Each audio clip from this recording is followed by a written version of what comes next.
नमस्कार मु नमिता आपण मानक स्वागत करछि मो यूट्यूब चैनल को। आपण माने केमिति अछंती आशा करछि आपण माने बहुत भल थिबे।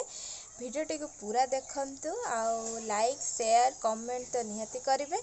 आउ हाँ जो मैंने भी मो चैनल को नुआ आछंती मो चैनल को सब्सक्राइब करिनांती तो जल्दी जल्दी जाकि सब्सक्राइब कर दियंतु। आ सब्सक्राइब पाखरे थिबा बेल आइकन को भी प्रेस कर देबे जहा द्वारा कि आप मोर वीडियो रे सब नोटिफिकेशन आपण मानको सर्वप्रथम पहुंची जिवो। तो चलते आज भिडियोटी को आरंभ करवा। तो एबे तो सकाळर 9टा बाजी गलानी मु उठिकी गाधेई मोर सकाळर जहाँ भी काम सारी सारे तो खाइनी किंतु खाइबी। आज मो भाई जाइथिला बुलिया पई कि भौणी घर को। आपण मन तो देखिथिबे जे मो भौणीर झियो आस्तिला बड़ बापांको झियर झियो आस्तिला मो भौणीर झियो आउ सी आस्तिला आम घर को। तो मो भाई जाइथिला तांको घर को बुलिया पई। तो सी आसिकी सकाळे सकाळे जस्ट पहुँचला आसु आसु पहुँचू पहुँचू मो झियर तार माने झगड़ा आरंभ हो गलानी।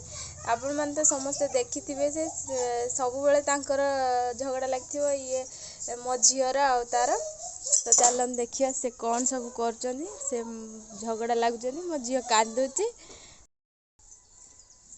खेलुच ना मामा खेलुच मामू आज आसीगला तमे खुशी अच्छे तो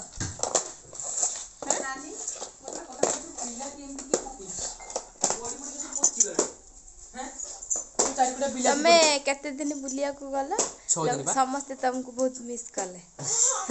आमे सही भलिया हम परसेंट नहीं से जस्ट बासिकी पहुँचला खाई नहीं खाइबो कौन खोजुची खाइबो बोली कि मु भी खाइनी मु भी खाइबी।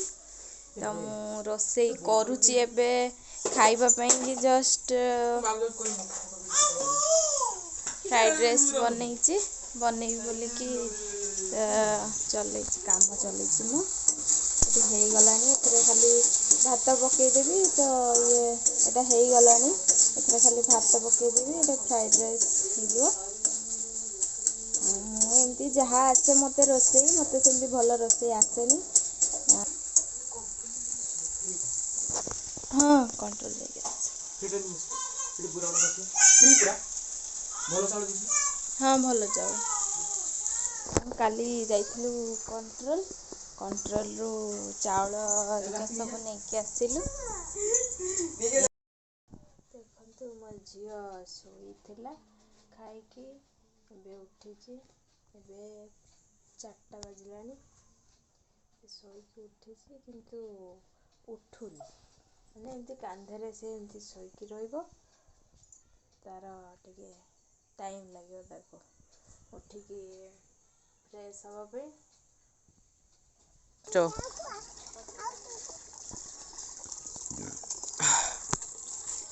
काठ सुखाइछ ना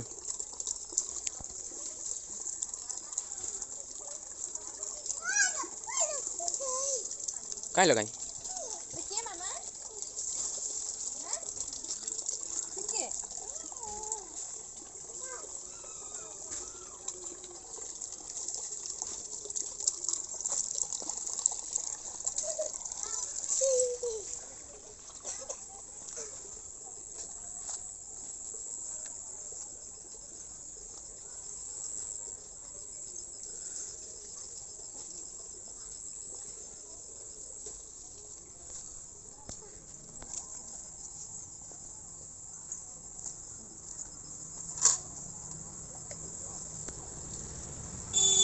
सबुधरे गछरे पानी देकी आस सारिलिनी।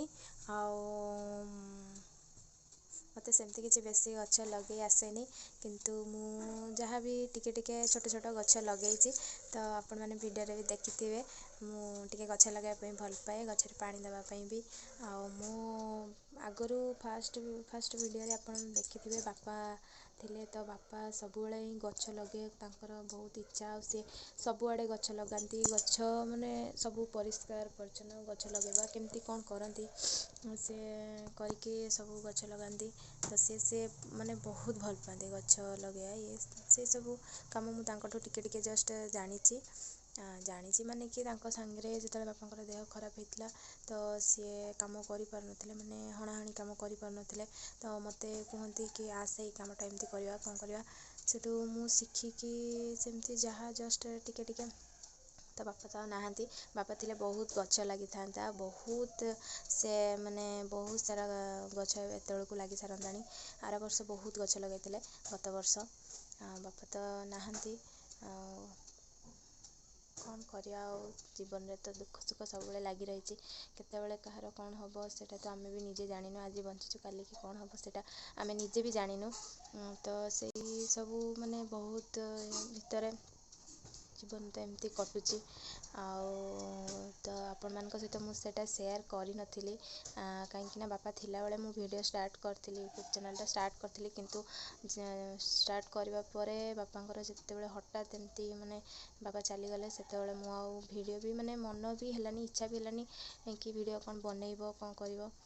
ସେତେବେଳେ ମାଇଣ୍ଡ ବହୁତ ଡିପ୍ରେସନ୍ରେ ମାନେ ମାଇଣ୍ଡ ରହିଲା। ଯେହେତୁ ମୁଁ ଏଇଠି ପାଖରେ ରହୁଛି, ବାପା ମାଆଙ୍କ ପାଖରେ, ତ ମୋତେ ବହୁତ ମାନେ କ'ଣ କହିହେବନି, ମାଇଣ୍ଡ ଏତେ ଟେନସନ୍, ଏତେ ମନ ଦୁଃଖରେ ଥିଲା ଯେ ଭିଡ଼ିଓ ହେରିକା କିଛି ବନେଇବାକୁ ମୋତେ ଇଚ୍ଛା ବି ହେଲାନି। ତ ସେଥିପାଇଁ ମୁଁ ସେସବୁ ଆପଣମାନଙ୍କ ସହିତ ସେୟାର କରିପାରି ନାହିଁ। ତାପରେ ବହୁତ ଦିନ ପରେ ହିଁ ମୁଁ ପୁଣି ଭିଡ଼ିଓ ବନେଇବା ପାଇଁ ମାନେ ଷ୍ଟାର୍ଟ କଲି, ଆରମ୍ଭ କଲି। ତ କ'ଣ କରାଯାଇପାରିବ ଆଉ, ତାକୁ ମାନେ ତାଙ୍କ କଥା ତ ସବୁବେଳେ ହିଁ ଆମର ମନେ ପଡ଼ିବ, ସବୁ କଥାରେ ହିଁ ମନେ ପଡ଼େ। ବାପା ଏମିତି କରିଥିଲେ, ବାପା ସେମିତି କରିଥିଲେ, କିନ୍ତୁ ସେ ତ ମାନେ ଭଗବାନ ଜନ୍ମ ଦେଇଛନ୍ତି ମାନେ ହିଁ ମୃତ୍ୟୁ ବି ଦେଇଛନ୍ତି। କେତେବେଳେ କାହାର କ'ଣ ହେଉଛି ସେଇଟା ତ ଆମେ ନିଜେ ବି ଜାଣିପାରୁନୁ। ଆଉ କ'ଣ କରାଯାଇପାରିବ। ତ ଏମିତି ଲାଇଫ୍ଟା ଏମିତି ହିଁ କଟି ଚାଲିଛି। ଆଉ ଦୁଃଖ ହଉ ସୁଖ ହଉ, ସବୁଥିରେ ସବୁ ଜିନିଷକୁ ଆକ୍ସେପ୍ଟ କରିକି ବଞ୍ଚିବାଟା ହିଁ ଠିକ୍। ଯଦି ସେଇ ମାନେ ଦୁଃଖଟାକୁ ଆମର ଦୁଃଖ ଅଛି ଭାବିକି ବସି ରହିଲେ କିଛି ବି ହେବନି।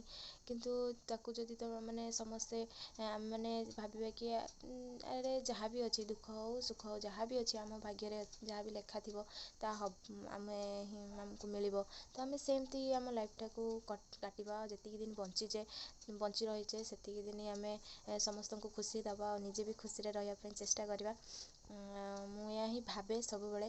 ମୋ ପାଖରେ ସବୁ ଜିନିଷ ଥାଉ ନଥାଉ, ମୁଁ ସେତିକି ମାନେ ମାଇଣ୍ଡରେ ରଖେନି। କିନ୍ତୁ ଯେ କେମିତି ହେବ ଜିନିଷଟା, କେମିତି ଆମେ କରିପାରିବା ସେଇଟା ଭାବିବା ଦରକାର। ଆମର ନାହିଁ, ତା ପାଇଁ ଆମେ ମନ ଦୁଃଖ କରିକି ସବୁବେଳେ ବସି ରହିଲେ ସେଇଟା ହେବନି। ସେମିତି ରହିଲେ ଜୀବନ ତ କାଟି ହେବନି। ତ ସେଥିପାଇଁ ଦୁଃଖ ହଉ ସୁଖ ହଉ, ସବୁ ଜିନିଷକୁ ଆକ୍ସେପ୍ଟ କରିକି ନିଜେ ହସିକି ସମସ୍ତଙ୍କୁ ଖୁସି ଦେବାଟା ହିଁ ଠିକ୍। ମୁଁ ଭାବେ ଏଇଆ। ତ ଆଉ କ'ଣ କହିବି, ଆଉ କିଛି କହିବିନି। ଭିଡ଼ିଓଟିକୁ ଆଜି ଏଇଠି ଶେଷ କରିବି। ଆଉ ପୁଣି ଆପଣମାନଙ୍କ ସହିତ ଆଉ ଗୋଟେ ଭିଡ଼ିଓରେ ଦେଖାହେବ। ତ ଆପଣମାନେ ଯେଉଁମାନେ ବି ମୋ ଭିଡ଼ିଓକୁ ଦେଖୁଛନ୍ତି, ଯେଉଁମାନେ ମୋ ସହିତ ଯୋଡ଼ି ହେଇକି ରହିଛନ୍ତି, ମୋ ସହିତ ଯୋଡ଼ି ହେଇଥିବାରୁ ଆପଣମାନଙ୍କୁ ବହୁତ ବହୁତ ବହୁତ ବହୁତ ଧନ୍ୟବାଦ। ଆଉ ଯେଉଁମାନେ ନୂଆ ବି ଆସିଛନ୍ତି ମୋ ୟୁଟ୍ୟୁବ୍ ଚ୍ୟାନେଲ୍କୁ, ତ ଆପଣମାନେ ପ୍ଲିଜ୍ ଚ୍ୟାନେଲ୍କୁ ସବସ୍କ୍ରାଇବ୍ କରନ୍ତୁ। ଆଉ ମୋ ସହିତ ମୋ ଫ୍ୟାମିଲିରେ ଯୋଡ଼ି ହୁଅନ୍ତୁ। ମୋର ସବୁ ଦୁଃଖ ସୁଖରେ ଆପଣମାନେ ସାଥି ହେଇ ରହିଥାନ୍ତୁ। ଆଉ ମୁଁ ଏମିତି ମୋର ଛୋଟ ମୋଟ ଜିନିଷ ଆପଣଙ୍କ ସହିତ ସେୟାର କରୁଛି, ଯାହା ବି ପାରୁଛି ଆପଣଙ୍କ ସହିତ ସେୟାର କରୁଛି, ଆଗକୁ ମଧ୍ୟ କରିବି। ଆଉ କ'ଣ କିଛି ଯଦି ଭୁଲ ରହିଯାଇଥିବ ତ ଆପଣମାନେ ନିହାତି ମୋତେ କମେଣ୍ଟ କରିକି କହିବେ। ତ ମୁଁ ତାକୁ ଠିକ୍ କରିବା ପାଇଁ ଚେଷ୍ଟା କରିବି। ମୋତେ ତ ସେମିତି କିଛି ମାନେ ଆସିନି, ଭିଡ଼ିଓ ବନେଇ ଆସିନି, ଯାହା ବି ଆସୁଛି ସେମିତି ବନେଇ ଦେଉଛି। ତ କିଛି ଯଦି ଭୁଲ ରହିଯାଉଥିବ ତ ଆପଣମାନେ ମୋତେ କ୍ଷମା କରିଦେବେ। ଆଉ ତ ପୁଣି ଦେଖା ହେବ ଆଉ ଗୋଟେ ଭିଡ଼ିଓରେ। ରହୁଛି, ବାଏ ବାଏ।